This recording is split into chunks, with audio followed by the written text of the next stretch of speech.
اللہ کے رسول صلی اللہ علیہ وسلم نے رمضان کے آخر کے اوپر فطرانے کو یا زکوٰۃ الفطر کو روزے داروں کے اوپر فرض قرار دیا تاکہ ان کے منہ سے نکلنے والی بیہودہ اور لغو بات وہ معاف ہو جائے اور مسکین لوگوں کے لیے کھانے کا بندوبست ہو جائے۔ اللہ کے رسول صلی اللہ علیہ وسلم نے روزے رکھنے والوں کے اوپر، بلکہ یوں کہہ لیں بے روزگار کے اوپر بھی، بے روزدار کے اوپر بھی اس کو واجب اور فرض قرار دیا ہے۔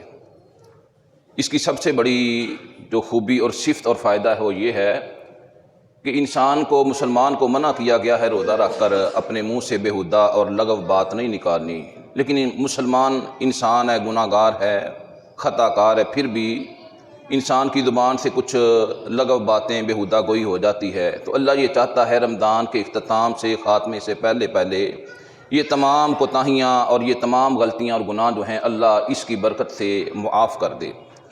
اصل کے اندر اگر اسلام کی روح کو دیکھا جائے تو اسلام کی روح یہ ہے، آپ نے دیکھا یہ جو لوگ جنہوں نے پرندے رکھے ہوتے ہیں بعض دکانوں کے اوپر، لوگوں نے ایک بڑا سا آسا رکھا ہوتا ہے سامان اوپر سے نیچے اتارنے کے لیے۔ تو یہ جو صدقہ ہے نا کسی قسم کا، یہ اس کا مفہوم آپ یہ سمجھ لیں کہ اللہ کی رحمتوں کو آسمان سے کھینچ لانے کا ایک ذریعہ ہے۔ تو انسان سے جو گناہ ہو جائیں جب آخر کے اوپر صدقہ فطر ادا کرے تو اس کے وہ گناہ جو ہیں اللہ معاف کر دیتے ہیں۔ اور میرے ناقص معلومات کے مطابق بندہ صدقہ کرتا ہے نا تو 3 فائدے اس کو لازمی حاصل ہو جاتے ہیں۔ پہلے نمبر کے اوپر گناہ معاف ہو جاتے ہیں، دوسرے نمبر کے اوپر اگر کوئی آفت مصیبت نازل ہو رہی ہوتی ہے اللہ اس کو روک دیتے ہیں، اور تیسرے نمبر کے اوپر انسان کے اعمال جو ہیں وہ قبول ہو جاتے ہیں۔ حضرت احمد بن حنبل رحمہ اللہ علیہ اپنی کتاب مسند احمد کے اندر یہ روایت لے کے آئے ہیں کہ ایک بندہ میدان کے اندر اور ویرانے کے اندر پیدل چلا جا رہا ہے، اس کے سر کے اوپر اچانک بادل سایہ کر دیتے ہیں۔ وہ بادلوں کی طرف دیکھتا ہے تو بادل کے اندر سے ایک آواز دینے والا آواز دے رہا ہے، بادل کو حکم دے رہا ہے کہ تو نے فلاں جو ہے آدمی کے باغ کے اندر جا کر مینہ برسانا ہے۔ وہ سننے والا بڑا حیران ہوا کہ وہ بندہ کتنا خوش قسمت ہوگا، خوش نصیب ہوگا کہ جس کا نام لے کے بادل کو حکم دیا جا رہا ہے کہ فلاں کے باغ کے اندر، چمنستان کے اندر تو نے جا کر مینہ برسانا ہے۔ اس نے سوچا میں اس کے پیچھے پیچھے چلتا ہوں، وہ اس کے بادل کے پیچھے پیچھے چل پڑا۔ جب وہ بادل اس انسان کے، اس نیک آدمی کے باغ کے اندر پہنچا اور اس نے برسنا شروع کر دیا، اس بادل نے اپنے دامن کے اندر سے سارا پانی جو تھا وہ اس باغ کے اندر برسانا شروع کر دیا۔ اس نے دیکھا وہاں پر ایک بزرگ ہاتھ کے اندر ایک چھوٹی سی چھڑی لے کر تو وہاں پر پانی کے لیے نالی کو سیدھا کر رہے ہیں۔ انہوں نے بزرگوں سے پوچھا آپ کا نام، تو اس نے وہی نام بتایا جو نام بادل کے اندر پکارا گیا تھا۔ بزرگوں نے پوچھا بھئی آپ نے میرا نام کیوں پوچھا ہے، اور میرا نام پوچھ کے آپ بڑے حیران ہوئے، اس کی کوئی خاص وجہ؟ اس نے کہا جی میں نے اس طرح بادل کے اندر سے آپ کے نام کی آواز سنی تھی، اب آپ نے مجھ سے پوچھا ہے تو آپ یہ بتا دیں آپ کون سا اس طرح کا نیک عمل کرتے ہیں جس کی وجہ سے اللہ تعالیٰ کی ذات نے آپ کو یہ مقام عطا کیا ہے۔ انہوں نے کہا اب تک یہ سارا معاملہ راز تھا، پردہ تھا، اب آپ نے پوچھ لیا تو سنو، میں جب میرا باغ پھل دیتا تو میں 3 حصے کر لیتا ہوں، ایک حصہ گھر لے جاتا ہوں بچوں کے لیے، بیوی کے لیے، دوسرا حصہ غریبوں اور مسکینوں کے اندر تقسیم کر دیتا ہوں، اور تیسرا حصہ باغ کے اخراجات کے لیے رکھ لیتا ہوں۔ یہ جو تم کرم کا مینہ دیکھ رہے ہو نا، رحمت کی بارش موسلا دھار اترتی ہوئی اپنی آنکھوں سے دیکھ رہے ہو، یہ اس وعدے کا نتیجہ ہے۔ اللہ نے وعدہ کیا ہوا ہے کہ میرا بندہ میرے راستے کے اندر دے گا تو میں دگنا چگنا بلکہ 77 گنا 700 گنا تک کر کے عطا کروں گا۔ اور اللہ نے میرے سے کبھی وعدہ خلافی نہیں کی، اور اللہ سے میں نے وعدہ کر رکھا ہے کہ جتنی دیر میری زندگی ہے جب بھی میرا باغ پھل دے گا تو میں اس کے اندر سے تیسرا حصہ غریبوں کو دے دیتا ہوں۔ تو یہ رسول اللہ صلی اللہ علیہ وسلم نے ہمارے لیے فرض قرار دیا کہ جب تمہارے روزے جو ہیں وہ اختتام کو پہنچنے والے ہوں تو تم نے فطرانہ دینا ہے۔ یہ کتنا ہوتا ہے؟ 1 سا، عربی کا یہ ایک پیمانہ ہے، یہ 1 سا تقریباً 2 کلو 100 گرام بنتا ہے، بعض لوگ اس کو 2.5 کلو بھی بناتے ہیں، لیکن اصل میں مسئلہ یہ ہے کہ یہ سا جو ہے نا یہ تولنے کا پیمانہ نہیں ہے، ماپنے کا پیمانہ ہے۔ بات کو سمجھنے کے لیے آپ اس طرح سمجھیں کہ جس طرح بندہ 1 بالٹی بھر کے ڈالتا ہے پھر دوسری بالٹی بھر کے ڈالتا ہے، اب جب آپ کسی چیز کو ماپ کر دیتے ہیں تو جو اس کے اندر وزنی چیز ہوتی ہے وہ زیادہ آ جاتی ہے، گندم اور چاول وزنی ہے وہ زیادہ آ جائیں گے، اور جو چیز کم وزنی ہوتی ہے، گندم اور چاول وزنی ہیں وہ یعنی کہ زیادہ آئیں گے، جو چیز کم وزنی ہے وہ ظاہر کم آئے گی۔ تو اس وجہ سے یہ تولنے کا پیمانہ نہیں ہے بلکہ یہ ماپنے کا پیمانہ ہے۔ عربی پنجابی زبان کے اندر سا کو جو ہے وہ ایک ٹوپا بولا جاتا. ٹوپے کا لفظ پنجابی کے ہمارے جو بڑے بزرگ ہیں وہ جانتے ہیں. اور ایک سا کے اندر 4 مد ہوتے ہیں جس کو ایک پڑوپی بولا جاتا ہے.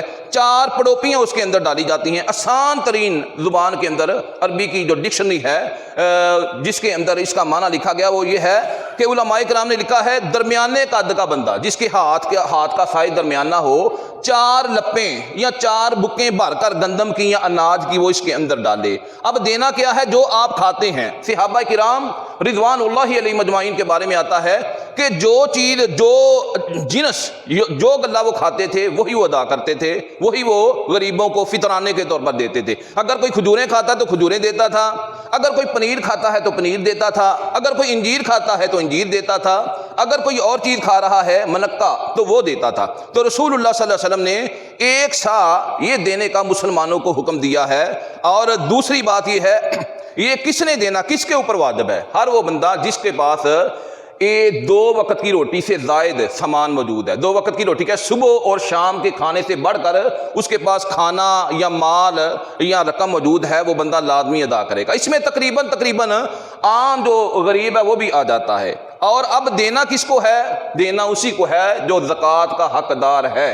بلکہ یہاں تک لکھا گیا زکوٰۃ کے اقدار میں دیکھیں مساکین سب سے پہلے آ جاتی ہیں. لیکن مسکین یہ نہیں ہے جو دکانوں کے اوپر اور بازاروں کے اندر ساری رات چکر لگاتے رہتے. یہ کاروباری لوگ ہیں, ان کو دینے سے احتراز کرے. انہوں نے بینک بیلنس اپنے اتنے بنائے ہوتے, بینک اکاؤنٹس انہوں نے کھلوائے ہوتے ہیں کہ ہم اور آپ لوگ اس کا اندازہ بھی نہیں لگا سکتے. جو بھی اللہ کے راستے میں دینا ہے کوشش کریں صحیح حقدار ڈھونڈ کے دیں. جس طرح اپنے کپڑے کا رنگ خریدنے کے لیے, بچوں کے کپڑوں کا ڈیزائن خریدنے کے لیے محنت کرتے ہیں نا, غریب کو بھی ڈھونڈیں, حقدار کو ڈھونڈیں, اس کو دیں. تو مسکین کو دینا ہے. اور ان کے اندر سب سے بڑی بات جو ہے ہماری اپنی صفوں کے اندر, ہمارے نمازیوں کے اندر, ہمارے محلے کے اندر, ہمارے ہمسایوں کے اندر بڑے لوگ ایسے ہوتے ہیں سفید پوش ہوتے ہیں, قرض دار ہوتے ہیں لیکن وہ مجبور ہوتے ہیں. وہ سفید پوش لوگ ہوتے ہیں, حقدار ہوتے ہیں, خود ان کو ڈھونڈیں, ان کے چہروں سے پہچانیں. اللہ کی ذات فرماتے ہیں لا یسألون الناس الحافا. وہ اس طرح کے ہوتے ہیں کہ شرم کے مارے کسی سے اظہار بھی نہیں کرتے, کسی سے سوال بھی نہیں کرتے. ان کو دیں, یہ ان کا سب سے پہلے حق بنتا ہے. اور جو بندہ غریب ہے وہ بھی دے گا. مثال کے طور پہ کسی بندے کو بہت زیادہ فطرانہ اکٹھا ہو گیا, وہ اپنے دیے ہوئے فطرانے سے جو لوگوں نے اس کو دیا ہے اس کے اندر سے ادا کرے گا. رہی بات غلام کی یا نوکر کی, جو کسی کے گھر کے اندر نوکری کرتا ہے, اس کا فطرانہ جو ہے اس کا مالک ادا کرے گا. گھر کے اندر جو سربراہ ہے نا, باپ ہے, بڑا بھائی ہے, دادا ہے, کوئی بھی ہے جو گھر کا سربراہ ہے, اس کے اوپر فرض ہے وہ اپنے گھر کے تمام افراد کی طرف سے فطرانہ جو ہے وہ ادا کرے گا. اور اس کے بعد دینے کا وقت کیا ہے؟ حدیث کے اندر آتا ہے اللہ کے رسول صلی اللہ علیہ وسلم نے حکم دیا کہ نماز عید الفطر پڑھنے سے پہلے آپ نے یہ ادا کرنا ہے. لیکن دوسری طرف سے صحابہ کرام رضوان اللہ علیہ مجمعین, ابو داؤد کی روایت ہے, صحابہ کے بارے میں آتا ہے کہ کانوا یؤتون قبل الفطر بیوم او یومین. صحابہ کرام جو تھے وہ 1 دن پہلے یا 2 دن پہلے دے دیا کرتے تھے. اب آسان الفاظ کے اندر اس کا خلاصہ یہ بنے گا کہ 2 دن پہلے سے اس کا وقت شروع ہو جاتا ہے. کوشش کریں بھی 1-2 دن پہلے لوگوں کو دے دیں تاکہ ان کی کوئی ضرورت جو ہے وہ پوری ہو جائے. اگر نہیں دے سکے یا سستی ہو گئی یا کوئی وجہ بن گئی ہے تو پھر عید کی نماز پڑھنے سے پہلے آپ نے ادا کرنا ہے. اگر عید کی نماز کے بعد دیں گے تو وہ پھر عام صدقہ شمار ہوگا, وہ پھر فطرانہ جو ہے شمار نہیں ہوگا. ایک اور چھوٹی سی گزارش وہ یہ ہے کہ بعض لوگ یہاں پر یہ حدیث کے اندر لفظ آئے ہیں نا طہرۃ للصائم, روزے دار کے لیے, وہ سمجھتے شاید روزے دار کے اوپر واجب ہے. اس کے اندر 2 چیزیں بیان کی گئی ہیں کہ روزے دار کے لیے, اور دوسرا اس کا مقصد یہ بیان کیا گیا ہے کہ مسکینوں کے کھانے پینے کا بندوبست ہو جائے.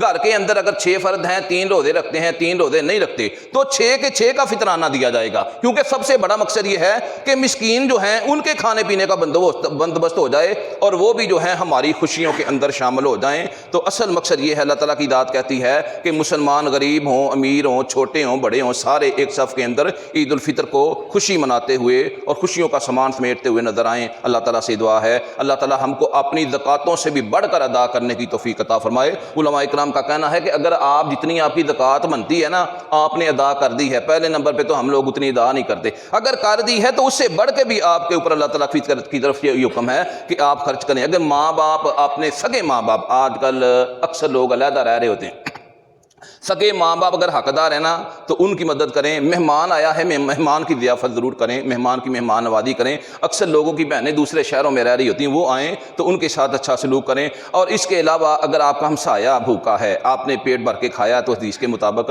آپ کے لیے وہ کھانا جائز نہیں ہے۔ رسول اللہ صلی اللہ علیہ وسلم فرمایا ایسا بندہ مومن ہی نہیں ہے کہ جس کا ہمسایہ بھوکا سوئے اور وہ پیٹ بھر کر کھائے۔ آج دیکھیں ہماری گلیوں کے اندر ایک ہی دیوار کے ساتھ دوسری طرف ایک بندہ بھوکا سویا ہوتا ہے، اس طرف رہنے والا بندہ جو ہے وہ دل کرے تو ہوٹل سے جا کے 5,000 کا کھانا کھا کے آ جائے۔ ہمیں یہ دیکھنا چاہیے، اپنے گریبانوں میں جھانکنا چاہیے کہ ہم رسول اللہ صلی اللہ علیہ وسلم کی اس حدیث کے مطابق اپنی زندگی گزار لیں، نہیں گزار لیں تو اللہ سے دعا بھی کرنی چاہیے، مکمل کوشش کرنی چاہیے اللہ ہم کو رسول اللہ صلی اللہ علیہ وسلم کی احادیث کے مطابق اپنی زندگی کو گزارنے کی توفیق عطا فرمائے۔